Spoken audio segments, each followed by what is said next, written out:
Welcome back to another technical deep dive here in the debug zone. Today, we're tackling a big question and breaking it down with insights from other users. Hopefully, this clears up some misconceptions and helps you get the answer you need. So buckle up, stay a little curious, and let's jump right in.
And that's a wrap.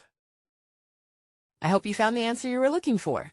If you did, take a second to hit that subscribe button. It really helps out.